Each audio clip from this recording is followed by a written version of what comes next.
Cuando era adolescente, me encontré con un gato muerto. Era blanco con manchas negras, bastante grande y peludo. Me dio lástima y lo enterré, poniéndole una cruz improvisada sobre su sepulcro. Varios días después, escuché unos arañazos en la ventana de mi cuarto. Veía unos ojos brillantes a través del vidrio. Yo abrí la ventana, pero no había nada. Seguí escuchando estos arañazos por varios meses, los cuales siempre desaparecían cuando abría la ventana. Pese a esto, yo tenía la impresión de que esos ojos brillantes volvían para observarme mientras dormía. Después de que me mudé de ciudad, no volví a escuchar los arañazos ni a sentir la mirada de esos ojos, y aún después de adulto, quiero creer que era ese gato que enterré que me estaba agradeciendo de alguna manera. Una noche cualquiera me asomé a la ventana. Al mover la cortina, un hombre estaba justo afuera, sonriéndome fijamente. El susto me hizo soltar la cortina y él huyó. Avisé a mis padres, llamaron a la policía, pero no encontraron a nadie. 2 semanas después, la misma pesadilla se repitió. Mismo hombre, misma sonrisa, misma huida. La policía volvió sin éxito y mis padres empezaron a dudar de mi historia. Los vecinos no vieron nada, alimentando su incredulidad. Un mes más tarde, lo vi de nuevo. Esta vez no le dije nada a nadie. El miedo se había mezclado con una extraña resignación. Ahora no abro la cortina, pero sé que está ahí, al otro lado del cristal, observando en silencio. Mis vacas estaban muriendo, pero no de la forma en que un depredador natural las mata. Las encontraba con mordeduras extrañas, en forma de hexágono y con múltiples puntos de dientes finos. Había vivido en estas llanuras toda mi vida y conocía a los animales de la zona: pumas, coyotes, jabalíes. Sus patrones de caza eran distintos. Nada de lo que yo conocía dejaba ese tipo de marcas. Una noche, desesperado, me quedé vigilando. Fue entonces cuando vi algo que me heló la sangre. Una criatura cuadrúpeda con ojos que brillaban de forma antinatural, como si emitieran su propia luz roja. Su movimiento era extraño. No era el sigilo de un felino ni el trote de un canino, pero lo que me hizo comprender que no era un animal común fue cuando se levantó sobre 2 patas, adoptando una postura que no se parecía a nada que hubiera visto. Disparé, pero la criatura se movió con una agilidad impresionante, esquivando mis balas. Antes de huir, soltó un grito, uno que me pareció extrañamente humano. La criatura desapareció y los ataques a mi ganado cesaron. Aún hoy nadie me cree, pero sé que lo que vi no era un animal de estas llanuras, era algo más, algo que no entendemos. El ambiente vibraba con música de mariachi y risas. Sofía, la cumpleañera de 4 años, miraba con ojos brillantes su pastel de princesa. Su padre, don Ricardo, la sostenía en sus brazos, orgulloso. Todos sabían que la riqueza de Ricardo venía de la gente de arriba, una verdad incómoda que Carmen, su esposa, había aprendido a soportar. De repente, el silencio se apoderó de la fiesta. Camionetas negras entraron y un grupo de hombres armados, con el rostro cubierto, descendieron. Ricardo, con una mirada dura, bajó a Sofía y la empujó hacia su madre. «Ve con mamá, mi amor», le susurró. Carmen la abrazó con fuerza. El líder se acercó a Ricardo. Los disparos resonaron por el jardín, tan secos y brutales que rompieron el aire de la fiesta. Ricardo cayó sobre el pasto, cerca del pastel de cumpleaños. El líder se agachó y se puso el sombrero de Ricardo. Miró a Sofía. «Feliz cumpleaños, princesita», le dijo con una voz helada, y luego se fue, dejando un silencio más pesado que el pánico. Para nosotros, esto fue un recordatorio de que en el mundo del narco, ni siquiera una fiesta de 4 años está a salvo. Vivo en un apartamento con una vista espectacular, justo frente a un lago inmenso. Ahora todo es paz, pero hace unos 5 meses algo pasó que aún me inquieta.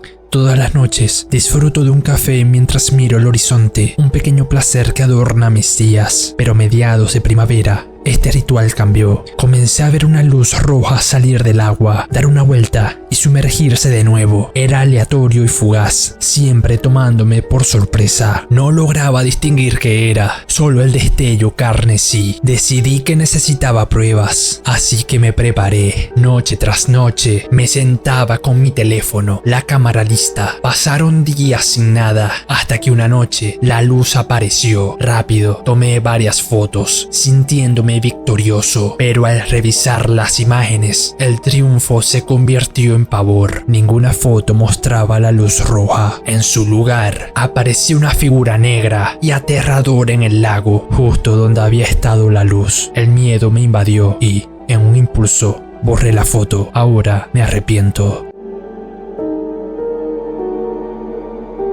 No sé si les ha pasado, pero a veces siento que mi teléfono me espía. Es como si la inteligencia artificial que vive en el aparato supiera lo que necesito, lo que me gusta y lo que deseo, incluso antes de que yo mismo lo sepa. Ayer, sin embargo, tuve una experiencia que me hizo cuestionar todo lo que creía saber sobre mi celular. Estaba revisando mis redes sociales sin prestar mucha atención cuando decidí bloquear la pantalla para ir a buscar algo de comer. Justo en el instante en que la pantalla se puso negra, vi algo. No era mi reflejo, era una cara. Tenía la forma de un cráneo, con unos ojos rojos intensos que brillaban en la oscuridad de la pantalla. Era una imagen tan rápida que casi parecía una alucinación. Me quedé helado. Desbloqueé el teléfono de inmediato, pero la imagen ya no estaba. La pantalla de inicio estaba como siempre, con mis aplicaciones ordenadas y mi fondo de pantalla habitual. Revisé mis fotos, mi historial de navegación, mis descargas, pero no encontré nada. La cara de calavera simplemente había desaparecido. No sé si fue un error, una falla en el sistema, o si realmente hay algo más en mi teléfono de lo que pensaba. Antes me fascinaba la idea de que la IA pudiera ser tan inteligente, pero ahora me aterra y me hace preguntar qué más habita en mi teléfono y si solo me está observando.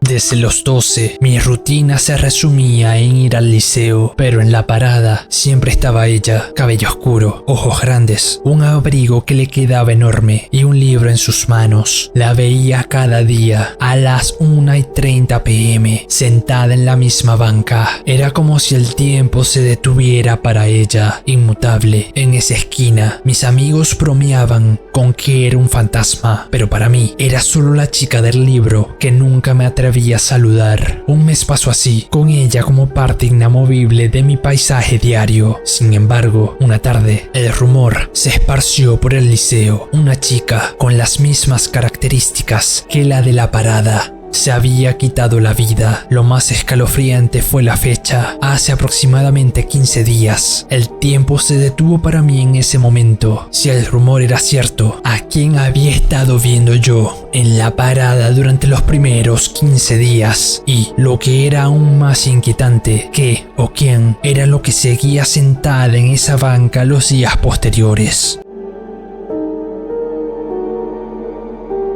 Fue a mediados de 2017 cuando mis padres me regalaron un telescopio. Tenía 14 años y pasaba las noches en el patio, mirando al cielo. La luna era mi lugar favorito. Una noche, mientras observaba sus cráteres, noté algo extraño. Un punto de luz con movimiento errático, como una libélula atrapada. Un cúmulo de destellos que se agrupaban y se separaban. Lo más inquietante era que parecía cambiar de dirección, como si supiera que lo estaba viendo, perfilándose y alineándose justo en mi línea de visión. Era una sensación escalofriante. Durante semanas seguí observando esa cosa. Se acercaba cada vez más a la luna y los destellos se hacían más grandes y las luces más intensas. Me debatía entre la fascinación y el miedo, sin atreverme a contárselo a nadie. Una noche me quedé dormido con el ojo pegado al telescopio. Las luces habían desaparecido. El cielo se veía normal, pero ya yo había visto aquello y no lo he podido olvidar.